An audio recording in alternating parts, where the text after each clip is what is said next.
post-war Old Dutch cleanser, famous for chasing dirt, presents Nick Carter, famous for chasing crime.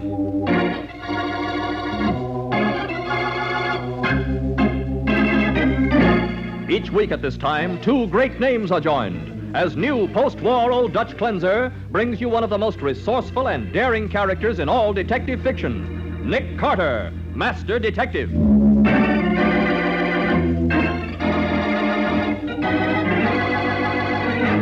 Well, Patsy, at last I know the name of the killer, how he murdered his victims, and why. Well, then let's go. Let's go where? Why, let's go arrest him, of course. Not so fast, Patsy. There's still one slight hitch. Hitch? What is it? Well, I know all these things, but I can't prove a darn one of them.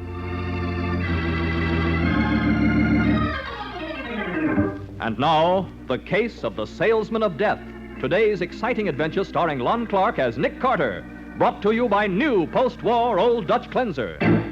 As our story opens, Nick Carter is just completing a telephone conversation with a would-be client.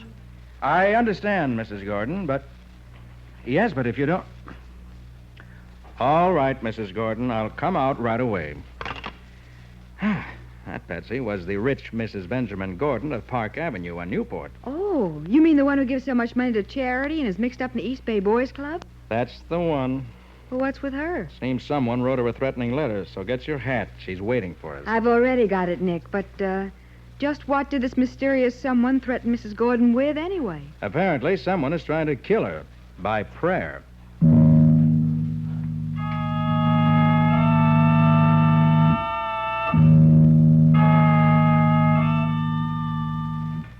Almighty powers too great for the mind of mortal to know, I pray you grant the boon of death to the woman Mrs. Benjamin Gordon. La, la, la, agatum tam karachu,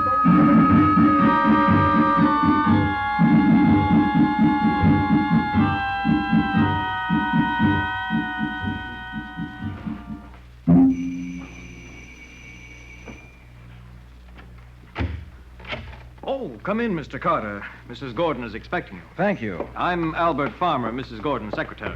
This is Miss Bowen, my assistant. Oh, how do you do, Miss Bowen? How do you do? In here, please. Sorry, I dropped my cane. I've got it. Thank you. I turned my ankle last week, and I'm still clumsy with this cane.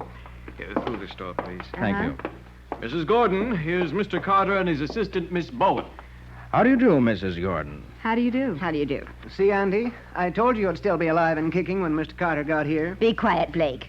This is my nephew, Blake Gordon, Mr. Carter. He's lazy and impertinent. Pay no attention to him. Now, Andy, you know Mr. Carter will suspect me instantly. I'm the only one who has any reason to want you dead. I'm the only one who inherits anything, except those charities of yours. That's enough, Blake. Well, Mr. Carter, you certainly took your time. I could have been dead before you got here. The time seemed longer because you're so upset, Mrs. Gordon. Of course I'm upset. Now, over the phone, you mentioned a letter. Yes, that horrid letter. Give it to him, Albert. Here it is, Mr. Carter. Thank you. Cheap envelope. Addressed on a typewriter, huh? But it has a return address. People who write threatening letters don't usually give their addresses. No, they don't. Temple of Thought, 5138 2nd Avenue. That's the worst slum district in the city. What in the world is the Temple of Thought? Oh, no. Now, let's see what the letter says. Uh-huh. Dear Mrs. Gordon, I'm happy to inform you that the boon of death has been requested for you. Oh. I've begun to pray for your release from life in accordance with the ancient ritual. I advise you to put your affairs in order so that you may enter into the peace of eternity with a free mind. Signed, Rama, High Priest of the Temple of Thought. Well, I've seen threatening letters before, but this certainly beats them all. I feel sure it's from a crank. Don't you agree, Mr. Carter? Not necessarily, Mr. Farmer, though it certainly is worded curiously. My theory is that Williams, the chauffeur, is behind this, Andy. Remember, when you discharged him last week, he threatened to kill you. We're not interested in your theories, Blake. Mr. Carter, you must catch this Rama person and lock him up immediately. All right, I'll call on him right away and see what he's up to. Have you notified the police? The police? No. I'm relying entirely on you.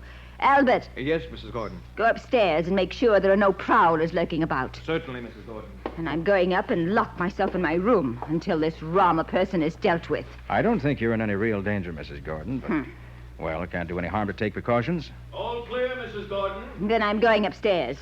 Blake, you will see Mr. Carter and Miss Bowman to the door. Righto, Andy. I hope you can ease the old girl's mind. You see, her bark is worse than her bite. Why, she's given away... That's Mrs. Gordon. What happened? She's falling downstairs. Oh, She fell all the way to the foot of the stairs.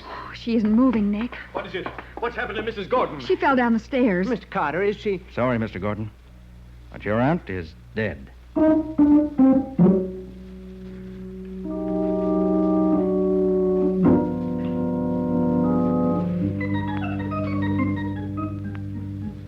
Now, look, Nick, I've been in the Homicide Bureau for 10 years, and I've never heard of anyone getting prayed to death. That's strictly screwball stuff. I know, Matty, but just the same, 2 hours after she received that letter, Mrs. Gordon died. But accidentally, Nick. Annie the maid and Blake Gordon, the nephew, swear they saw her fall down the stairs, break her neck when nobody was near her. That's true, I know, but... And her secretary, who was upstairs, swear there was no one in the upper hall. Well, even so, Matty. Okay, it was an accident.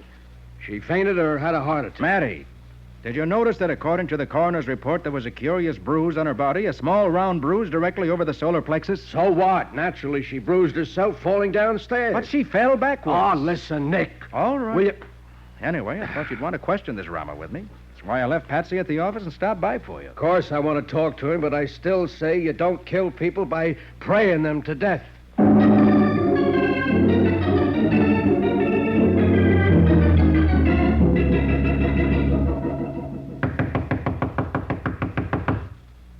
Ma, no answer. Maybe Mr. Rama has beat it. I doubt it. Let's try the door. Okay. Hey, it ain't even locked. I suppose we see what a temple of thought looks like. All right. Oh, brother. What a joint.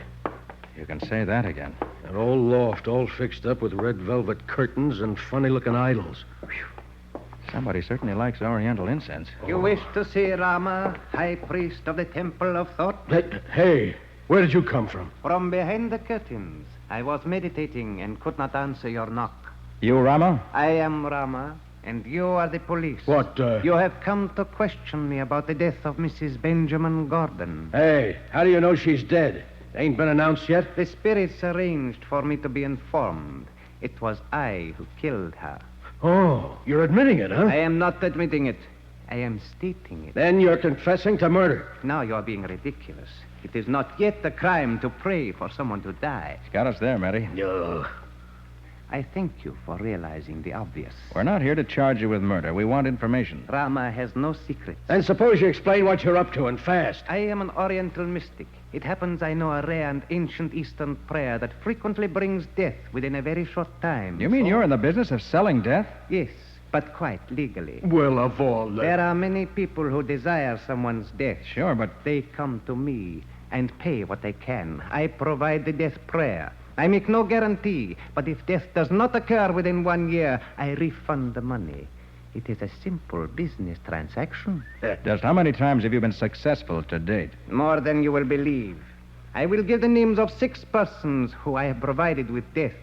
You may check them for yourself. You're darn right we will. Suppose you tell us who it was that ordered Mrs. Gordon's death. I do not know.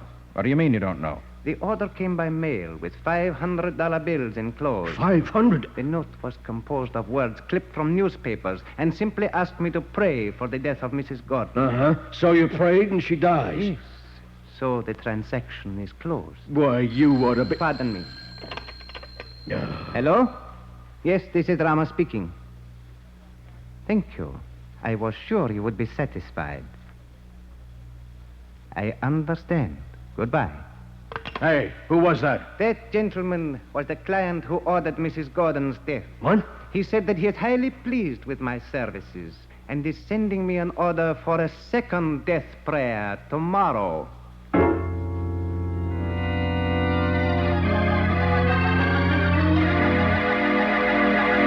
Well, apparently Nick has encountered a new and baffling method of murder.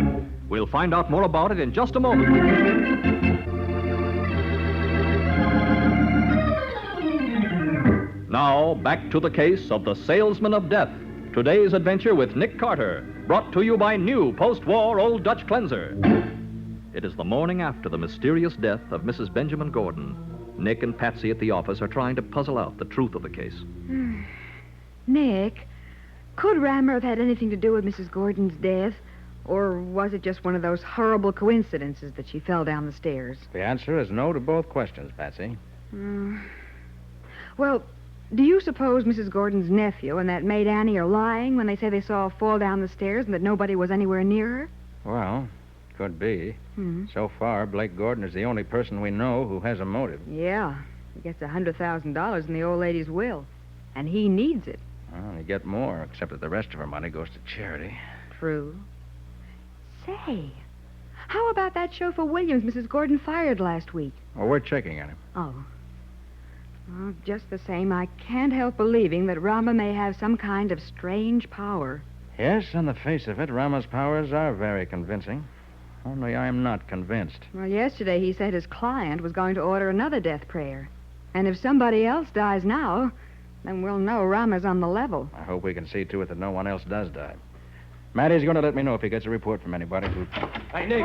Nick. Hey, what the devil's the matter, Matty? Come on, Nick. I got a squad car outside. Just had a phone call from old Hiram Worth. That devil Rama has started praying him to death. Hiram Worth? Yeah. Well, he's one of the richest men in the city. Now, look, Matty, I better phone him first. Oh, for the love of heaven, I want Nick, to tell him we're on the way and warn him to be careful. It'll only take a minute. Well, okay, but make it fast. That Rama guy's probably praying for him to die right this moment. Yeah. Hello? Hello, I'd like to speak to Mr. Worth, please. I'm sorry, but that is impossible. But this is Nick Carter speaking. I'm sorry, Mr. Carter, but Mr. Worth cannot come to the phone. He died 5 minutes ago.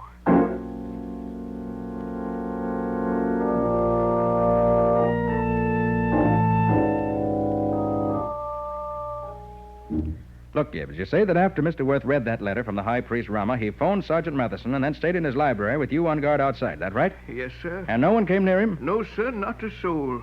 Mr. Worth was very much upset at reading about the death of Mrs. Gordon, and he was taking no chances. Did he know Mrs. Gordon? Oh, yes, sir. The two of them founded the East Bay Boys Club.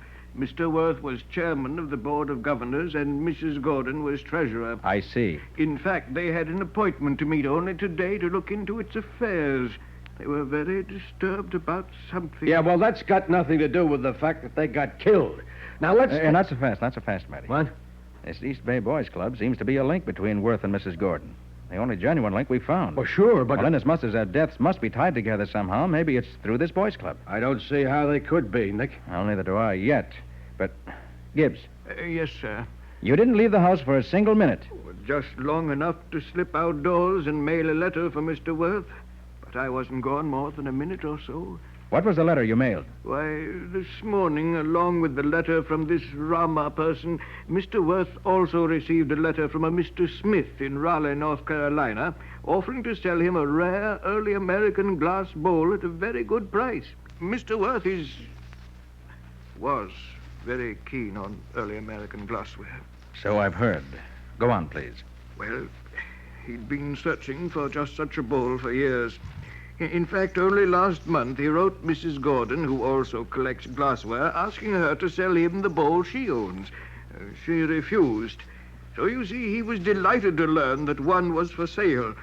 And while he was waiting for you, he made out his check, sealed in the self-addressed envelope Mr. Smith enclosed, and sent me out to post it immediately. Which you did, huh? And when I returned, Mr. Worth was perfectly all right. But 5 minutes later, he cried out. I rushed in. There he was, slumped across his desk, dead. Gibbs, I'd like to see the envelope the letter from this Mr. Smith arrived in. Yes, Mr. Carter. It ought to be right here. Yes, here it is. Mm-hmm. Hey, Matty, look at this. What? The return address is Raleigh, North Carolina. But this envelope was postmarked right here in the city. Then it's a phony. Yes, Matty, a very deadly phony. Unless I miss my guess, whatever killed Hiram Worth is in the U.S. mail, and we can't get it back.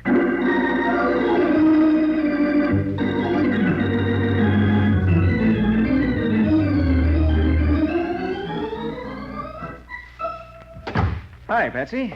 Well, you look pleased with yourself. I am. Last, I'm making some progress. Oh, such as what? Discovered that the finances of the Bay Boys Club are in bad shape. Really? Yes, ma'am. And my guess about Hiram Worth's death has been proved correct. Huh? He was killed by poison mucilage in the flap of that letter he sealed just before he died. But, Nick, how did you get hold of that letter? Fortunately, Hiram Worth was a very methodical man. Uh-huh. He put his return address on the envelope when he sealed it. Oh, so when the post office couldn't deliver it back to the fake address written on it, it came right back here. Right. And an analysis showed that there was enough poison in the mucilage and the flap to kill 3 men. Yeah, but who sent the letter, Nick? Rama? I'd guess the man who hired Rama didn't trust Rama's powers any more than I do, and decided to help them out a little. Uh-huh. Have you any idea who he is? Logically, only one person could have done it. Oh, but logic isn't proof. No, it isn't. I haven't any proof yet. And that means we'll have to make him trap himself. Trap himself? How? I have a plan in mind. Pretty elaborate, but if it works, we'll be able to wash the whole case up tonight. Oh, that'll be swell. And as our first step, Patsy, we're going to call on Mr. High Priest Rama.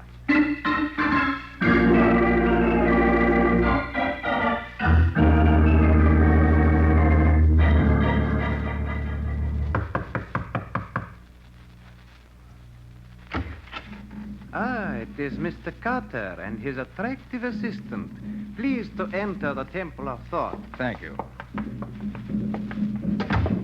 What's that record you're playing? It is the ritual drum which signals the unseen powers that I command, the powers of death. You mean you're praying somebody else to death now? It is so. This morning, my new client wrote in closing still a 3rd order. And may we ask who this new victim is to be? You may indeed. I was just about to inform you. The drums of death, Mr. Carter, are beating for you.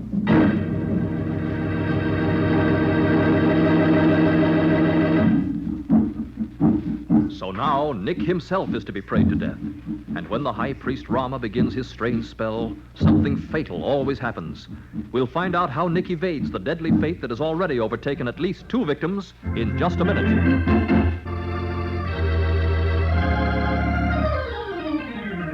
And now for the conclusion of the case of the Salesman of Death.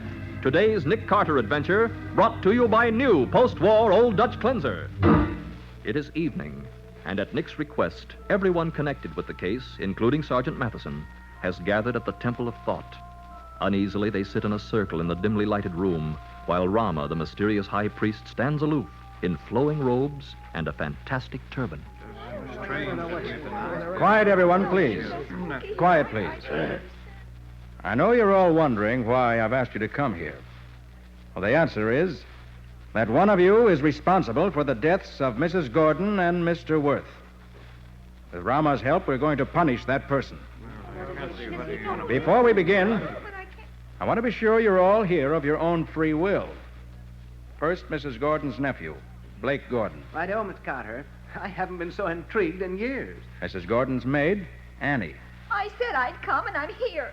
But I don't like this place. It scares me. We won't be long, Annie. Oh. Albert Farmer, Mrs. Gordon's secretary. I'm here voluntarily, Mr. Carter.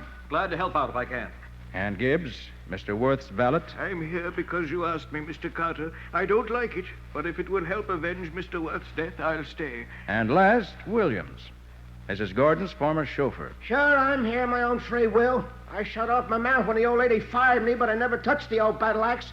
I'm here to see I ain't framed. Then we can get going. One person here tonight used the strange and mysterious powers of Rama to bring death to 2 people. It's only simple justice that we should use Rama's mystic powers to bring punishment to that person, who, it seems, cannot be touched by the law. Hey, look, Nick. Later, Matty. Silence, please. Rama, Rama is at your service. begin the prayer of punishment for the one who paid you to bring death to Mrs. Gordon and Mr. Worth. Rama will invoke the ancient ordeal by fire, used for 10 times 10,000 years to make the guilty known to his fellows. Slowly the blood in the guilty one's veins will come to a boil. He will feel his skin on fire. Heat will envelop him. And if he does not speak, he will die screaming in madness. You can't be serious about this, Mr. Carter. Really, no, that sounds absurd. Hey, Nick, for the love of Mike. Silence, please, everyone. I'm perfectly serious, as the guilty person will discover when the incantation begins to work. Rama, begin. Almighty powers beyond the knowing of mere mortals, your servant calls down the ordeal by fire upon the one who has willed the deaths of others. I begin the first drum of the fire ritual. La, la, la, la,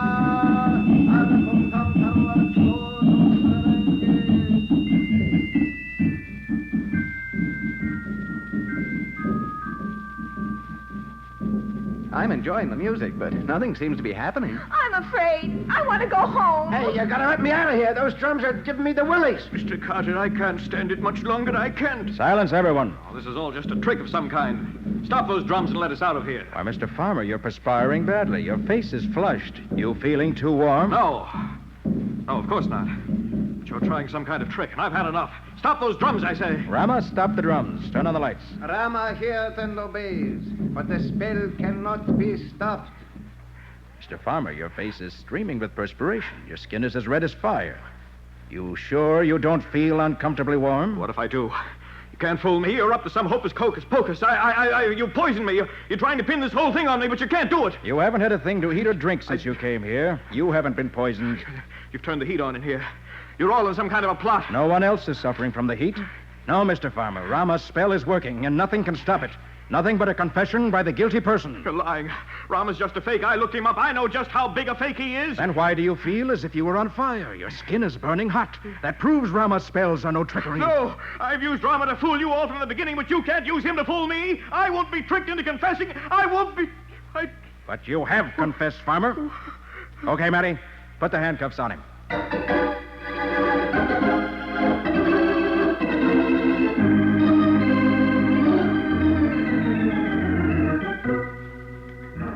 Now listen, Nick, I want a few facts out of you. And so do I. Facts? Well, you both heard Albert Farmer's confession after he realized he'd given himself away, and you know how he killed Mrs. Gordon. Yeah, sure. He hid behind the draperies at the head of the stairs, and when she got within a couple of steps to the top, he jabbed the end of his cane against her solar plexus as hard as he could.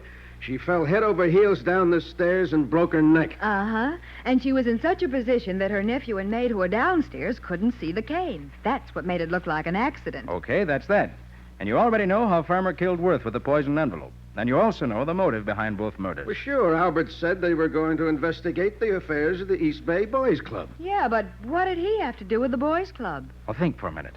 Mrs. Gordon was treasurer of the charity. Okay, but... Now, would a woman as old as Mrs. Gordon do the actual work herself? Why, of course not. She'd give the job to someone else. And the natural person for her to pick would be her secretary. Then Albert handled all the money she and Worth contributed. Right. Yeah. And he managed to steal about $30,000, as I discovered by checking the books. Yeah, but Nick, why were you so sure Albert was guilty? Because of that fake letter to Mr. Worth. It had to be sent by someone who knew Worth wanted a bowl such as the one described in the letter, and also knew he wanted it so badly he'd be sure to answer by return mail. Yeah, I see what you mean. Now, Gibbs, you remember, told us Worth had written Mrs. Gordon asking her to sell him the antique bowl she owned. Uh-huh. So she knew he wanted a bowl, Gibbs knew it, Worth knew it, and the person who handled Mrs. Gordon's correspondence knew it. In other words, Albert Farmer. But that still wasn't proof. That's why I had to use an elaborate psychological third degree on Albert in order to trick him into confessing. He used Rama to confuse us, so I used Rama to confuse him. Well, Nick, does Rama really have any supernatural powers? Of course not. Albert was simply using him for camouflage. Rama's just a clever faker who thought up this death prayer racket about a year ago. But if Rama's a fake, what happened to Albert there tonight? That, Patsy, was psychology, not magic. Psychology? Sure. Albert Farmer came to the Temple of Thought feeling he could bluff his way through anything that happened. But fear finally caught up with him. You mean that even though he knew Rama was a phony, he started to think all that incantation baloney might work? Maybe. In any case, Farmer began to feel trapped. He got uneasy, nervous, his blood pressure went up. And then when you started to give him the business... Then the heat was really on. He couldn't take it any longer. Broke out in a cold sweat and then made a slip. After that, getting a confession out of him was duck soup. Nick, I got to hand it to you. You sure figured out a new way of turning the heat on a killer.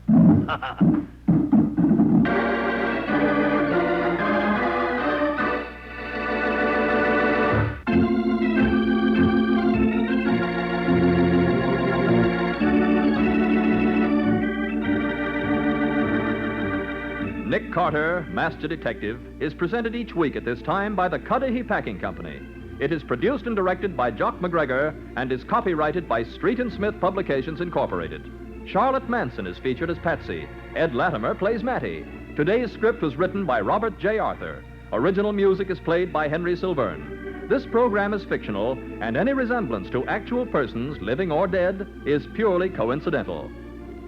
Next Saturday, and in the days to follow, millions of red paper poppies will appear on coats and dresses all over America. In this way, with our dimes, quarters, and dollars, we help our disabled veterans to help themselves. We let them know, too, that we have not forgotten the sacrifices they made for us. So buy a poppy. Show that you remember. This is Michael Fitzmaurice saying, when minutes count, use new post-war Old Dutch Cleanser.